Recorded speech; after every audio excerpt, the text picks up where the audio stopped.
Hi, Techie Joe here. I work with Ace and Knight and some of the best psychics in West Virginia to create amazing live streams and podcasts for the Psychic Coffee Shop Network.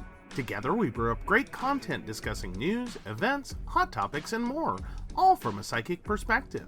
On the Psychic Coffee Shop, we interview amazing authors in the metaphysical realm. Coffee and Tea combines ACEN with Tracy, Dottie, Natalie, or Lady Gwendolyn for the good and the bad of being a psychic. Shameless Self-Promotion with Dottie the Psychic talks to leading and emerging YouTubers and business owners in our community. Mountain Bears brings you the latest in LGBT news and politics. The Psychic That Plans answers the question of, well, how a psychic plans. Plus, we're live on air. We take your comments and your questions, including psychic advice questions. Check out our amazing programming, book an appointment with top psychics, and find out all the wonderful things we have to offer at pcsbnetwork.com today. Hey everyone, Natalie here from the Pendulum's Path. If you need guidance, direction, spiritual connection, or more, then listen up.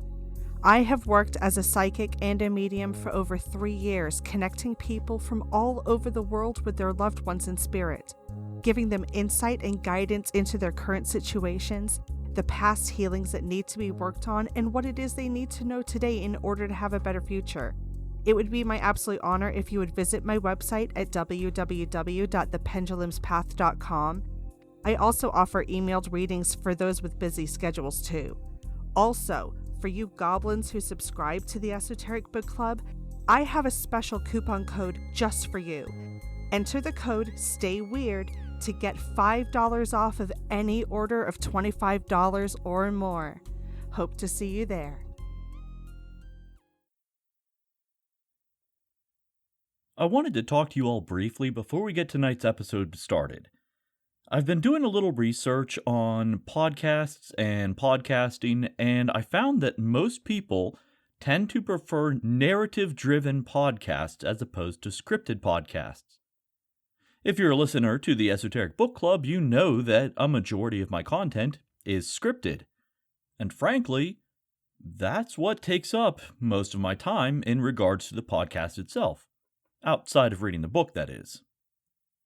In fact, most of my scripts are about 20 pages in length. Sure, I've gotten quicker over the years, but it still takes quite a while to get that script written. And really, even I've noticed that at times, parts of my podcast just sound like I'm reciting stuff off the page.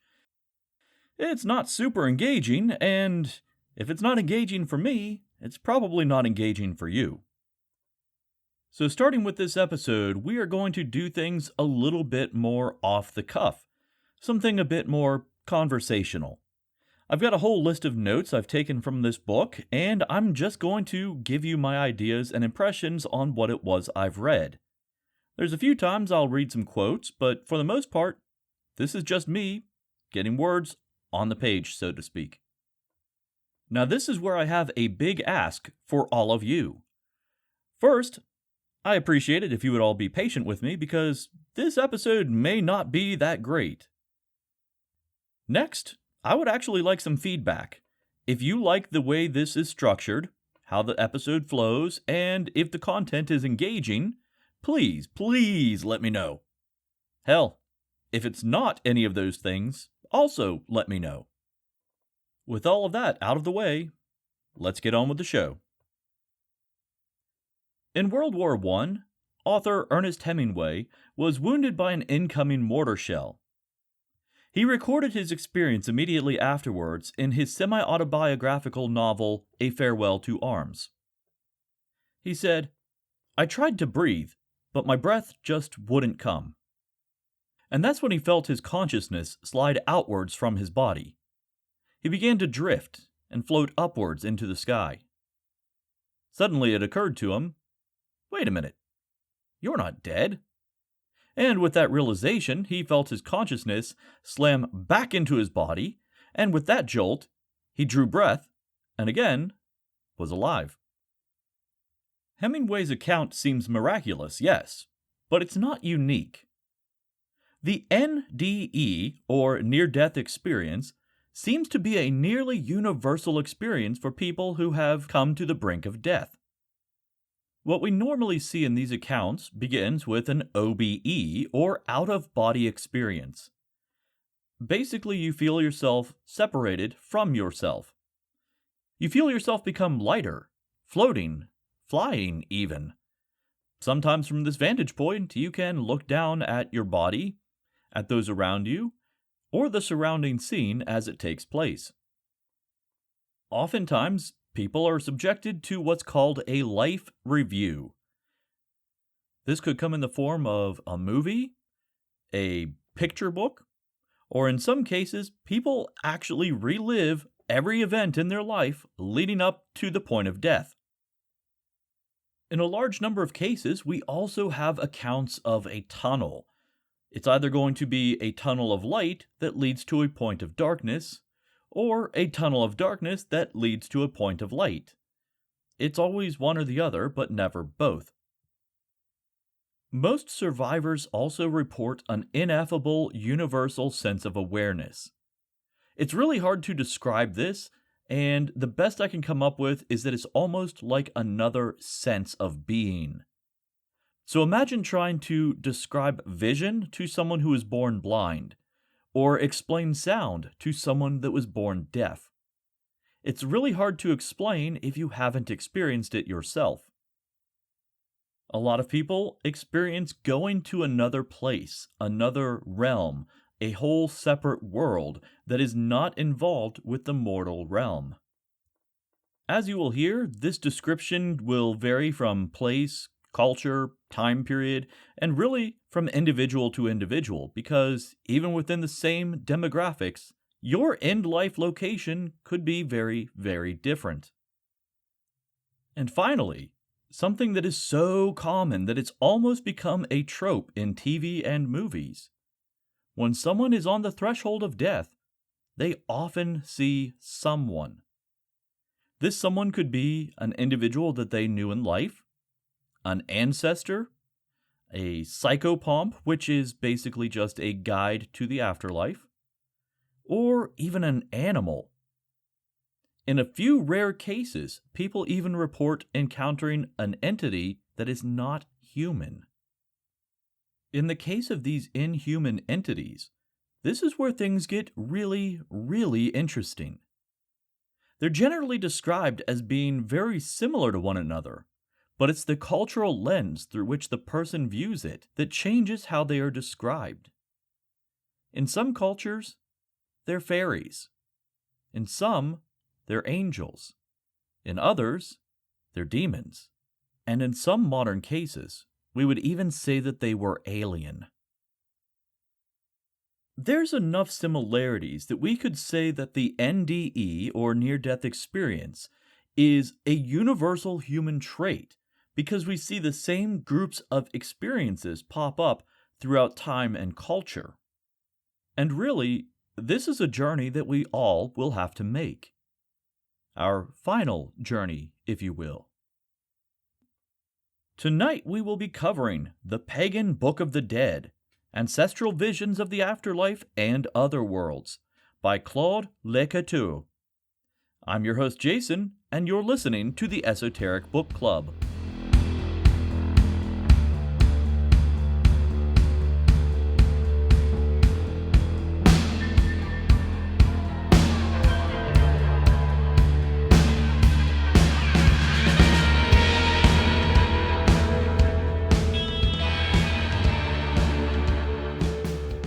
Welcome back, Goblins! I'm your host, Jason, and you're listening to the Esoteric Book Club. Before we get started, I want to take a moment to thank the members of the Esoteric Archive, specifically Annie K, Soul Rising Studios, and Grand Inquisitor Samantha. Your contributions help pay server costs, purchase reading material, and it helps to pay for the electric fence that has become a necessity to keep the Wampus Cat out of my herb garden. She keeps sneaking in and destroying my Nepeta Cataria. If you too would like to join the Esoteric Archive, go to patreon.com/Esoteric Book Club. All members get early access to shows, and those contributing $3 or more get extended episodes. Once again, that is patreon.com/esoteric book club. Now, let's get weird. Before we get started on this rather serious topic, I thought we should take a look at an article that's a little bit more lighthearted. This article is entitled, "The 12 Most Dangerous Dinosaurs of All Time," ranked by a paleontologist. The paleontologist in question is Cassius Morrison, and he made a ranking of dinosaurs based on their threat level to humans. So let's not waste any more time. Looking at the 12 most dangerous dinosaurs of all time, we start with number 11? Yeah, I have no idea why, but this article is claiming to have 12 dinosaurs, but it starts with number 11. Anyway, number 11 is the iguanodon. While this herbivore is named for its unique tooth formation, its most deadly feature are the giant spikes on its thumbs. I've got to say, Morrison has the best quotes for this article. For example, in reference to the iguanodon, he says, "It has like a really big thumb spike, like a knife." So we have a top 12 article that begins with number 11, incorporates the idea of dinosaurs and humans living side by side, and then is followed up with a quote like that. This article is going to be amazing. Morrison continues by saying, quote, "Because it's an herbivore, it would only do it in self-defense," meaning stab people with its thumb. So that's why it's at 11. I don't know about the rest of you, but I have been chased by far more herbivores than I have been chased by carnivores in my lifetime. In fact, chickens and turkeys also have gigantic spikes on the back of their legs. And let me tell you, being chased by them is not fun. Are they deadly to humans? No. Are they dangerous? You'd better believe it. Next up, ranked at number 10, we have the Ankylosaurus. These things had armored plates, rows of spikes, and a clubbed tail that is just high enough to break your kneecaps. As Morrison so eloquently states, quote, "If the tail was to whack you, you'd be gone." Coming in at number 9 in our dinosaur threat assessment is the family of sauropods. Some dinosaurs are a threat because they will actively engage with you in a harmful way. And some dinosaurs, like sauropods, are just so big that they don't care. This is a threat level of a whole different scale. Have you ever considered that something could be so big that you could drown in its footprint? That is just one possibility with sauropods. The sauropods walked a swampy, marshy environment, really churned up the soil, and they made that sort of quicksand with their footprints, quotes Morrison. These things could kill you when they're not even around. But there's a way that these things could kill a person out of sheer negligence that a lot of people probably haven't thought of. But don't worry, paleontologist Anthony J. Martin not only thought of it, he calculated out the force of it.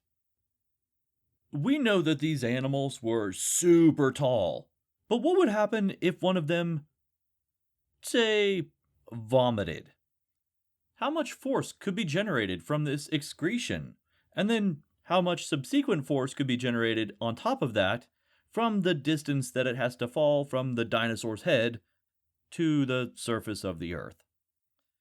It turns out there's more than enough force to kill another dinosaur, so it definitely would kill a human.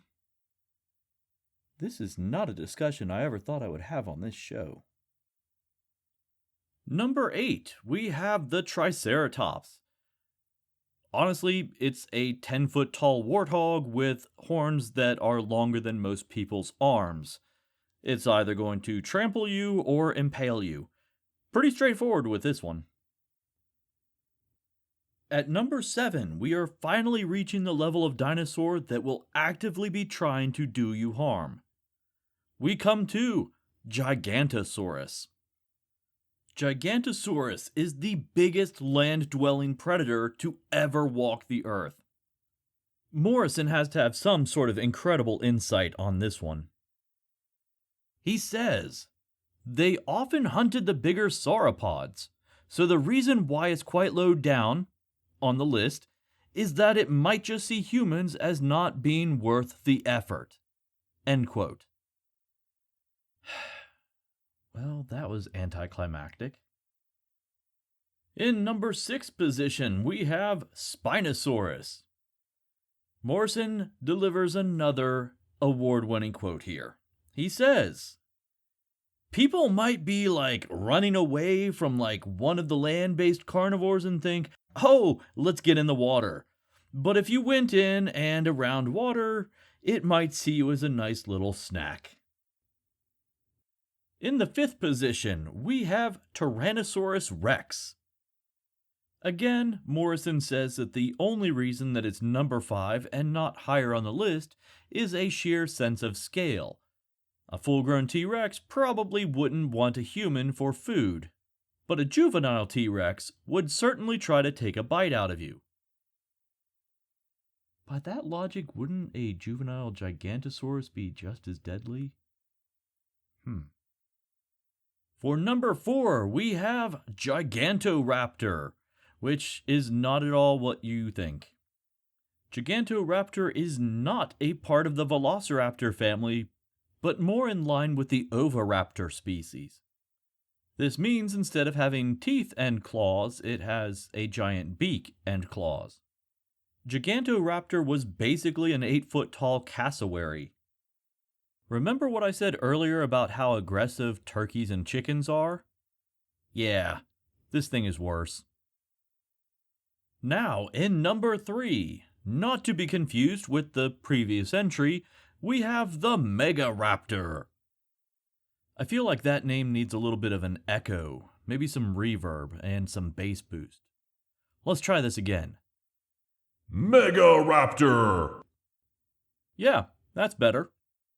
What makes the Megaraptor so terrifying? Well, imagine a Velociraptor, but approaching the size of a Tyrannosaurus Rex. This thing isn't just going to run you down in an open field. It's got rather long, dexterous forearms, so it might just pick you up and play with you for a while. In the number 2 position, we have Carnotaurus.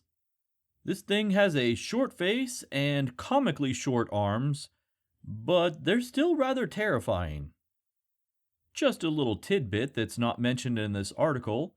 The most terrifying thing about Carnotaurus is that we find their skulls covered in bite marks. Bite marks from other Carnotauruses. These things fought like junkyard dogs. If you don't think that's terrifying, I don't know what to tell you about number 1. Number 1 is the entirety of the raptor subspecies.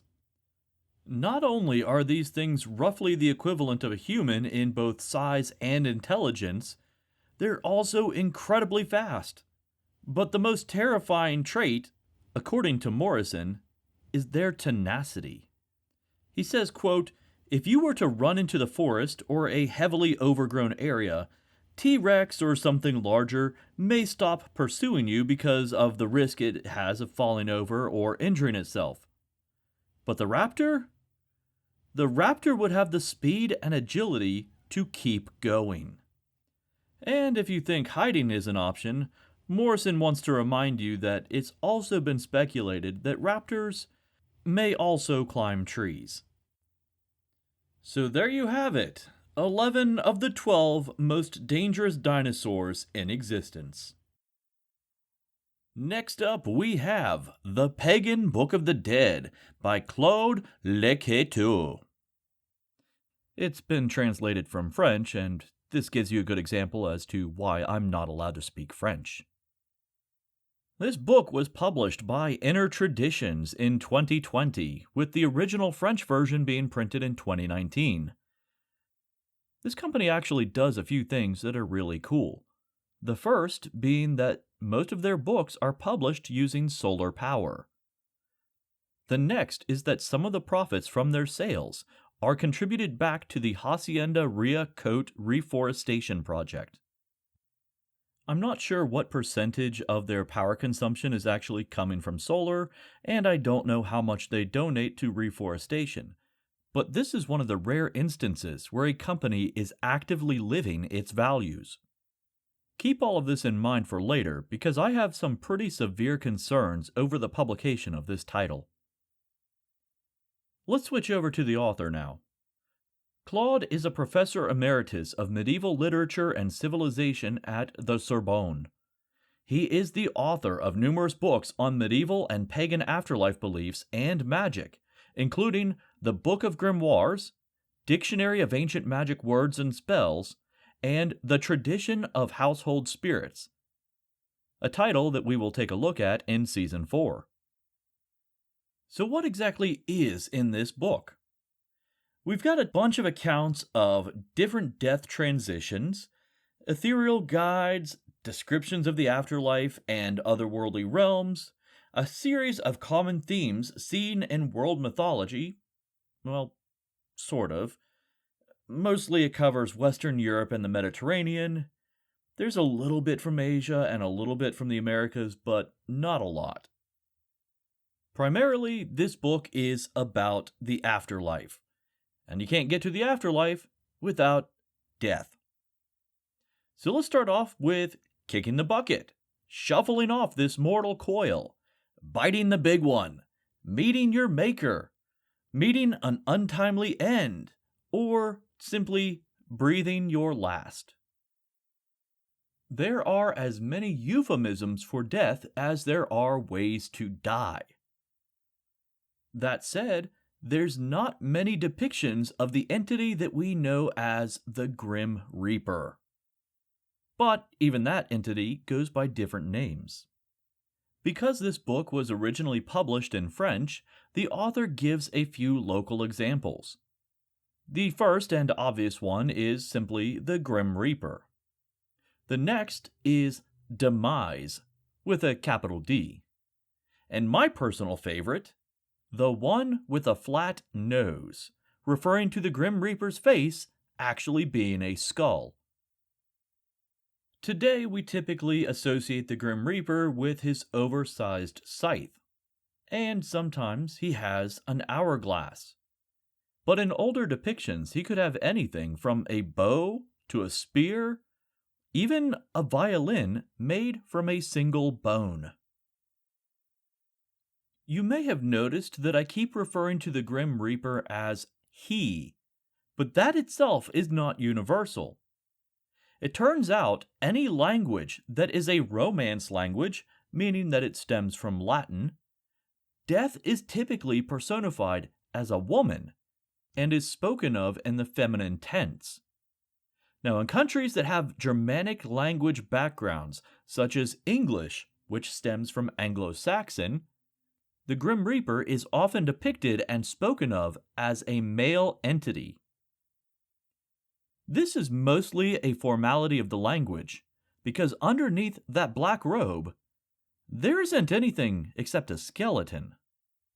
And that makes a lot of sense, too, because humanity has been using skeletons and skulls as representations of death for pretty much as long as humanity has been around. For all of my listeners who grew up in the 1980s, yes, we had Mr. Yuck stickers for all of our chemicals and cleaning agents. But prior to that, it was a skull and crossbones.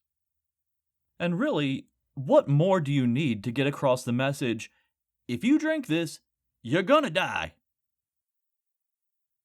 Skeletons as a unifying theme really took precedence in the Middle Ages and Renaissance. That's when we really began to see them get used in pieces of artwork, specifically the Danse Macabre. There's various depictions of this artistic style, but the essential element is the same. Typically, it shows members of all social statuses, all different castes, being drug off by dancing or walking skeletons. The idea is that this was a reminder that in the end, death will claim us all, regardless of station. Reminders of this have been summed up with the phrase memento mori, or remember death. Again, it's a reminder saying that remember, we all will eventually die. Yeah, it sounds super morbid, but it was meant to remind people to be decent, be courteous, to live every day as if it were your last. Because in the Middle Ages, every day could be your last. Over the centuries, we have a bunch of these phrases pop up. One in the medieval Latin being media vita in morte sumus, or in the midst of life, we are in death. There's even a variant of this quote that has become super common on headstones. It reads, "You are what we once were, and soon you will be what we are." With all these reminders of death and mortality, obviously people of the Middle Ages were looking for a way to extend their life, or even to cheat death. Now this is where things take a very strange turn. You've probably heard of the study of etymology. Etymology is the study of words and language and how it changes over time. In the Middle Ages, etymology had a very specific use, and it wasn't exactly what you thought it might be. It was believed that if you could trace the origins of a word back to its formation, you would have the original true word. This original primordial word gives you the full and true essence of what a thing is. And by having access to that pure essence, you have control over it. Now, medieval scholars didn't have access to the technology and the scholarship that we do today.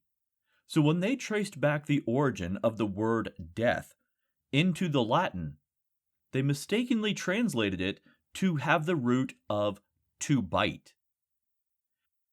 And at the time, since the oldest stories that they knew about came from the Bible, they assumed that the bite referred to the bite of the apple from the tree of knowledge. So the tree of knowledge didn't produce understanding and wisdom. Instead, it gave people the understanding of mortality. At this point, you may be asking yourself, if they have access to the primordial word for death, why aren't there more immortals in this world? Well, it turns out medieval etymologists have mistranslated that word and misattributed its origins. In fact, the word for death actually stems from the word Mars, the god of war. So that attempt kind of backfired. The next part in this book goes into the location of the afterlife, which works on the belief that there is an afterlife and that it's a place that you can physically visit. So the big question is, okay, where is it? This is a complicated question, and the answers really depend on who you ask, when you're asking it, and what the general cultural consensus is. The idea that gets the most attention in this book comes from ancient Greece. Now, we've all heard of the river Styx as being the river that you cross to get into the afterlife or into the underworld, which is sort of true, but we'll talk about that later. Originally, Styx is not described as a river. It was a blackened barrier that extended from the underworld into the heavens, and it was pierced by stars. That's right, Styx was originally the night sky. At some point in history, Styx transitioned into being one of the rivers of the afterlife. The other rivers include the Acheron, the Coxytus, also known as the River of Lamentation, Pyraphlagathon, also known as the River of Fire, and the Lethe, the River of Oblivion. The final task for anyone going through the Greek afterlife was to drink from the river Lethe. Now, it's called Oblivion for a reason. When you drink from those waters, you will forget everything that happened in the mortal realm. Throughout the centuries, the geography of the Greek afterlife was eventually expanded upon. There weren't just a series of rivers.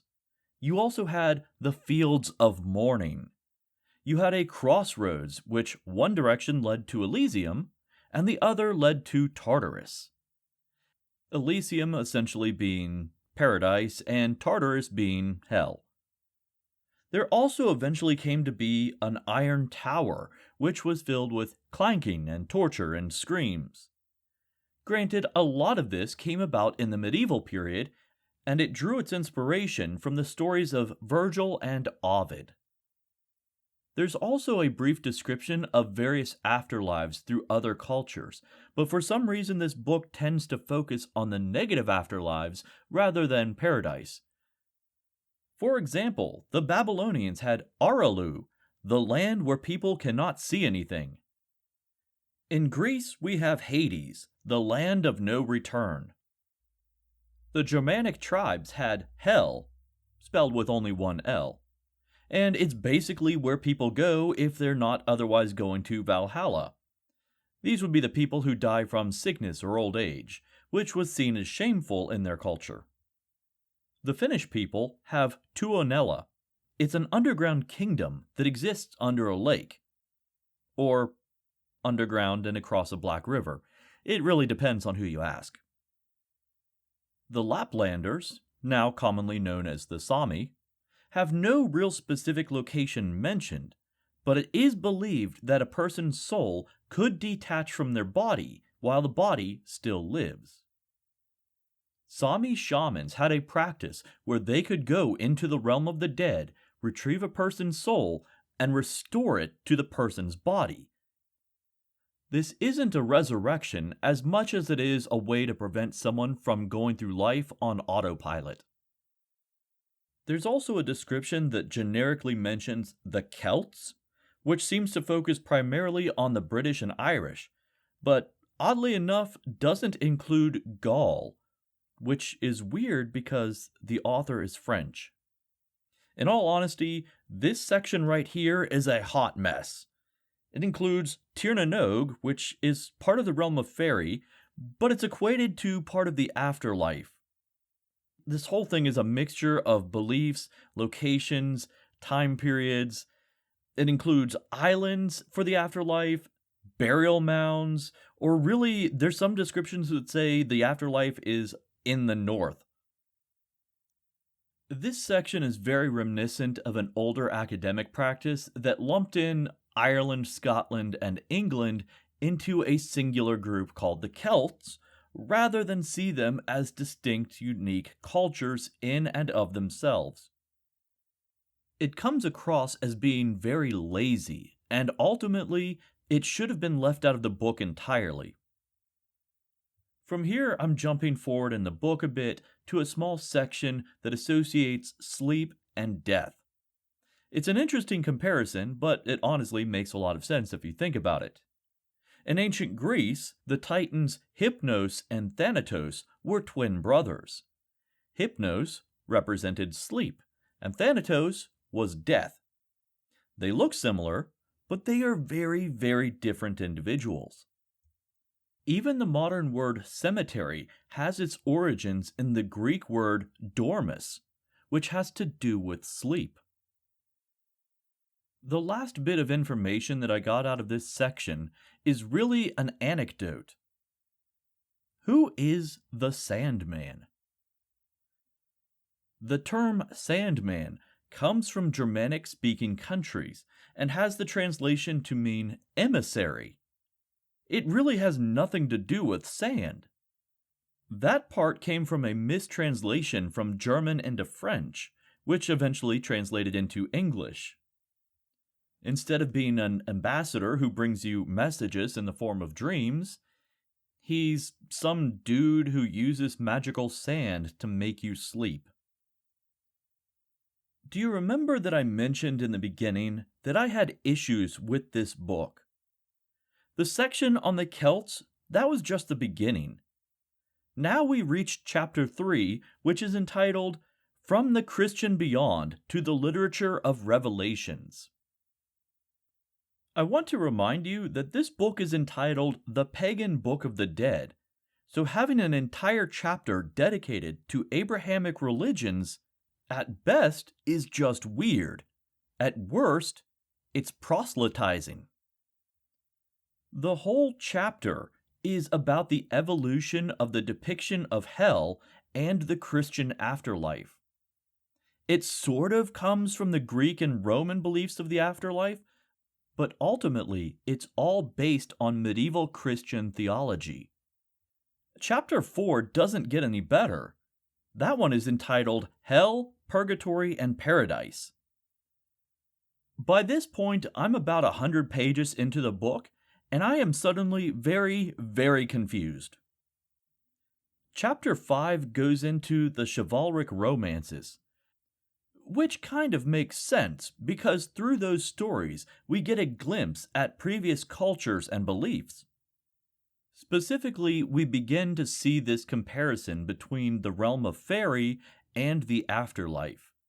We also see the transition of graveyards being a place of rest to graves being a direct portal to hell. Finally, we get to the chapter on medieval Scandinavian literature.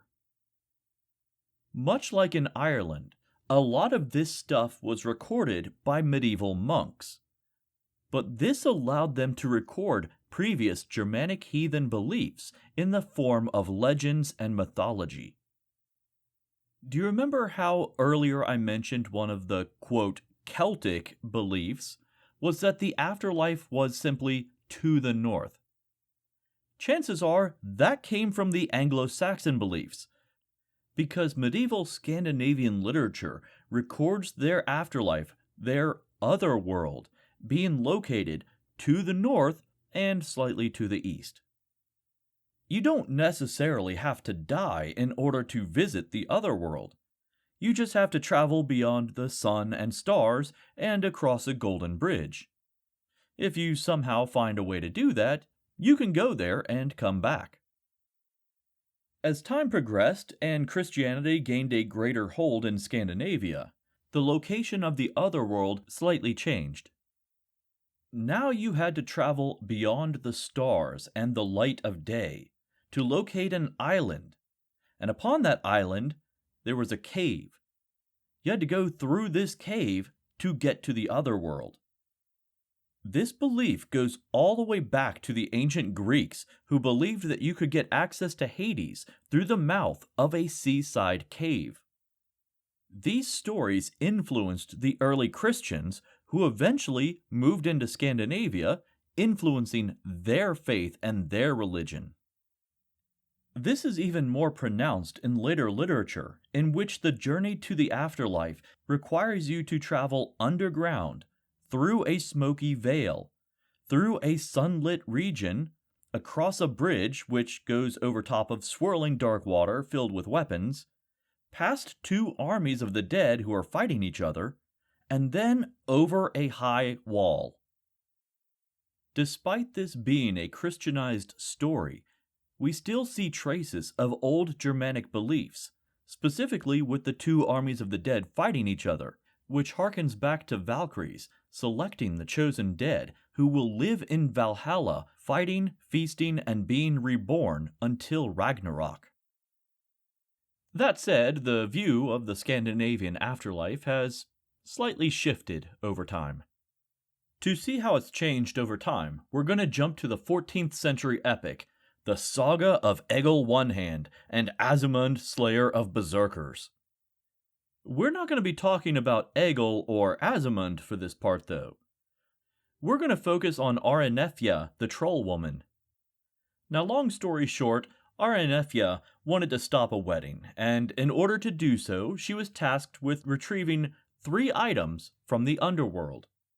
She needed to find a cloak, that fire couldn't burn, a drinking horn that never emptied, and a chessboard that could play itself when challenged, which is basically a chessboard that could be played with a single person.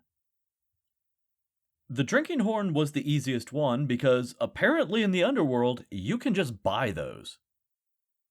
After making her purchase, Aranefia came across 3 giants playing chess. In a move that would make any Dungeons & Dragons player proud, Aranefia decided that the easiest way to retrieve that game board is to simply kill the giants.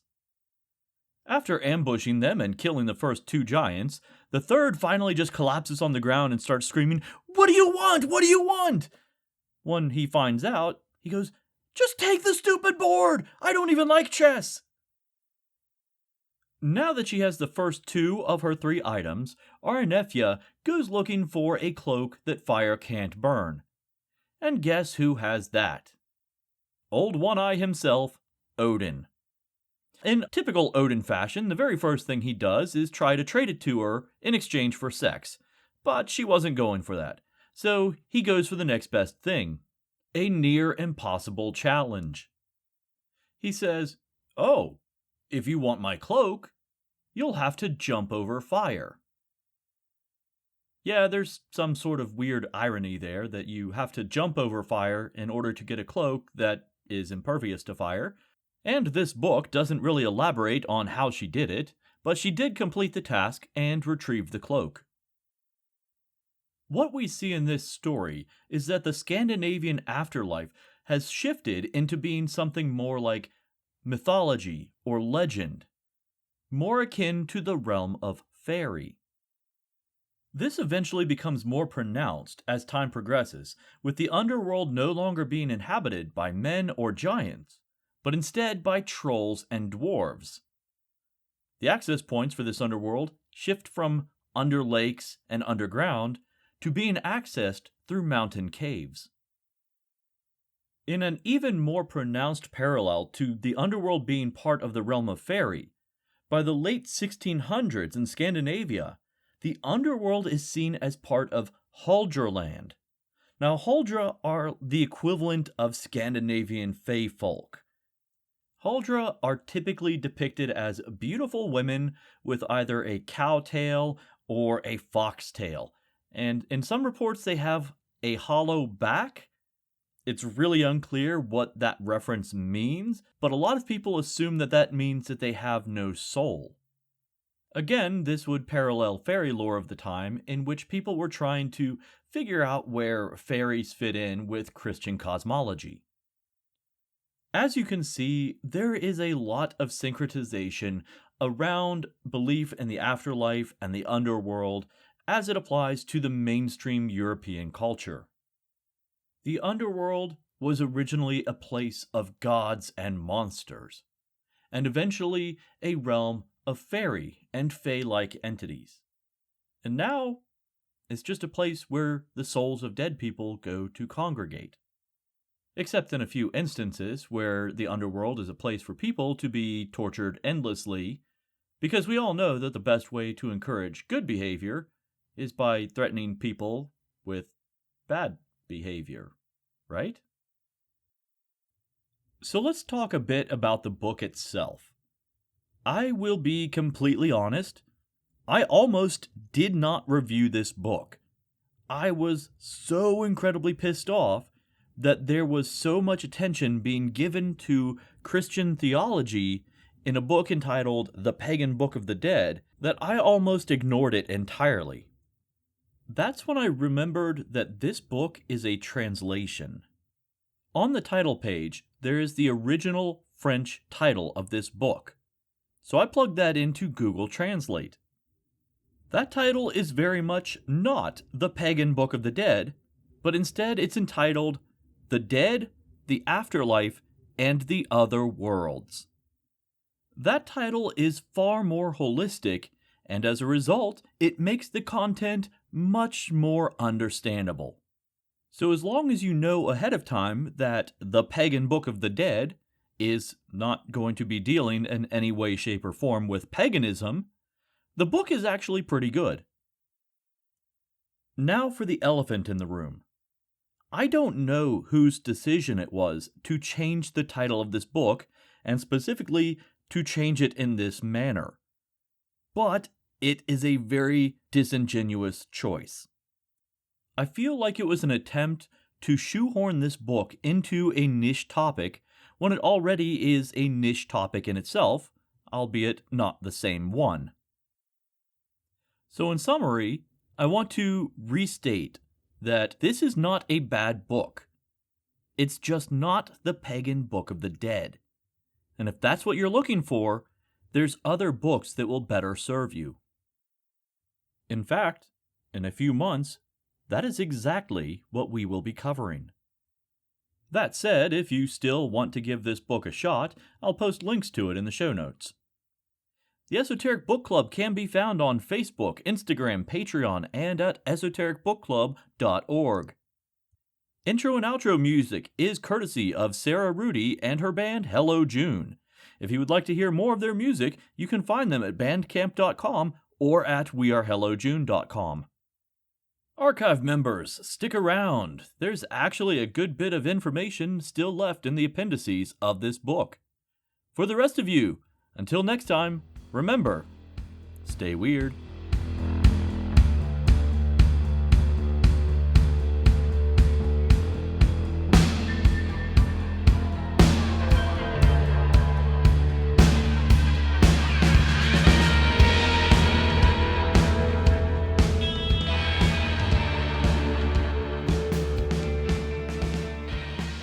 It's time once again to open the Esoteric Archive. We've mentioned in previous episodes that, in the past, basically everything was an omen of death. But that's mostly us reflecting on the past. Most of the time it was a very specific circumstance in a very specific location. Hi, I'm Jimmy Coe. And I'm Stephen Hawk. And we're the host of the Cosmic Sponge Podcast, where we explore the unknown from UFOs and cryptids to unexplained disappearances and ancient mysteries. If you're looking for strange stories that will keep you on the edge of your seat, jump on Apple Podcasts, Spotify, or search for Cosmic Sponge on your favorite listening platform. Head on over to our website at www.cosmicsponge.com to get access to all of our content, including a full list of platforms where you can enjoy the show.